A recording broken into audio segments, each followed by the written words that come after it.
السلام علیکم ورحمۃ اللہ وبرکاتہ۔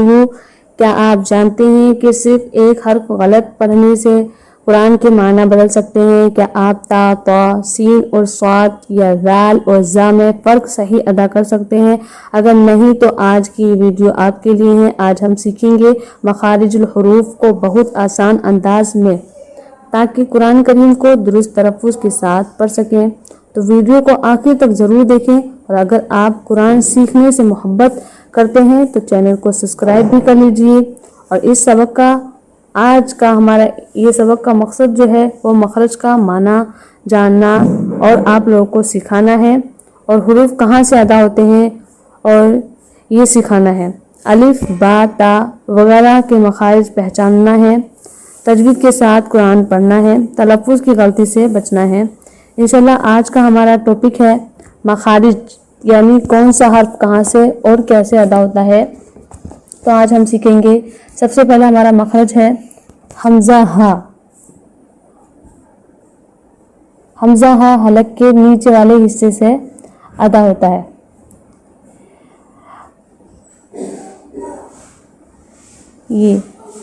یہ حمزہ ہا حلق کے نیچے والے حصے سے ادا ہوتا ہے، اور ان کو حروف حلقیہ بھی کہتے ہیں، یعنی حلق سے ادا ہونے والے حروف۔ اور عین ہا حلق کے درمیان والے حصے سے ادا ہوتا ہے۔ غین خا حلق کے اوپر والے حصے سے ادا ہوتے ہیں غین خا۔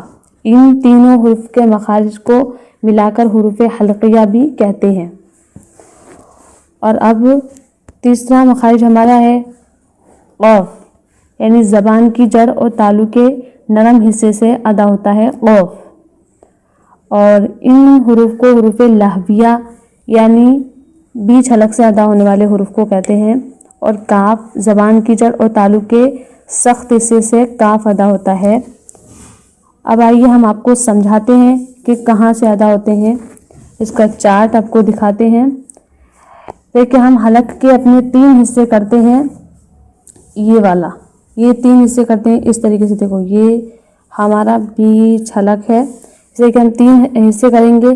پہلے حصے سے ہمارا حمزہ ہا ادا ہوتا ہے، دوسرے حصے سے ہمارا غین ہا ادا ہوتا ہے، اور تیسرے حصے سے ہمارا غین خا ادا ہوتا ہے، اور چوتھے حصے سے ہمارا قاف ادا ہوتا ہے۔ اس جگہ سے یہ حرف ادا ہوتے ہیں، اور ان حروف کو صحیح طریقے سے ادا کرنے کا طریقہ یہی ہے کہ حمزہ ہا حلق کے ایک دم نچلے والے حصے سے ادا کرتے ہیں، اور عین ہا حلق کے اوپر والے، یعنی حمزہ ہا کا جو مخارج ہے اس کا جو اوپری حصہ ہوتا ہے اس کی تھوڑا اوپر، اسے ہم عین ہا ادا کرتے ہیں۔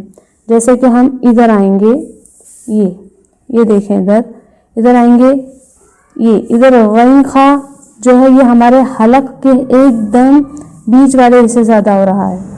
پھر ہم بیچ حلق سے آئیں گے دوسرے نمبر پہ، تو ہمارا عین ہا ادا ہو رہا ہے۔ پھر ہم پہلے نمبر پر آئیں گے، یعنی اوپری والا حصہ حمزہ ہا تو حلق کے نیچے والے حصے سے ادا ہوتا ہے۔ تو یہ جو نقشہ ہے ہمارا، تو یہ نیچے سے شروع ہے اور اوپر سے ختم ہے۔ تو اس طریقے سے ہم حلق کے 3 حصے کریں گے، اور 3 حصے سے 6 مخارج ہمارے ادا ہوں گے۔ وہ کون کون سے ہیں؟ پہلا مخارج حمزہ ہا، دوسرا عین ہا، تیسرا غین خا۔ اب ہمارا ایک اور مخرج باقی ہے، وہ ہے قاف، جہاں پر ہماری زبان دم ختم ہوتی ہے وہاں سے ہمارے قاف اور کاف ادا ہوتے ہیں، یعنی قاف زبان کی جڑ اور تالو کے نرم حصے سے ادا ہوتا ہے۔ جیسے کہ ہماری اس چارٹ میں زبان دکھ رہی ہے، تو زبان کا جو ایک دم نرم حصہ ہوتا ہے، جو آسانی سے ادا ہوتا ہے، قاف جب ملاتے ہیں تالو کو ایک ساتھ تو قاف ادا ہوتا ہے۔ اسی طریقے سے ہمارا کاف تو کاف جب زبان کو تالو سے ملاتے ہیں تو ہمارا کاف ادا ہوتا ہے، کاف۔ اس طریقے سے یہ مخارج ہمارے ادا ہوتے ہیں۔ اور آج کی ویڈیو ہماری بس یہیں پر اختتام ہے، اور آپ لوگ سے گزارش ہے کہ آپ لوگوں کو اگر یہ ویڈیو اچھی لگی ہو تو لائک کریں، سبسکرائب کریں، اور اگلی ویڈیو کا انتظار کریں۔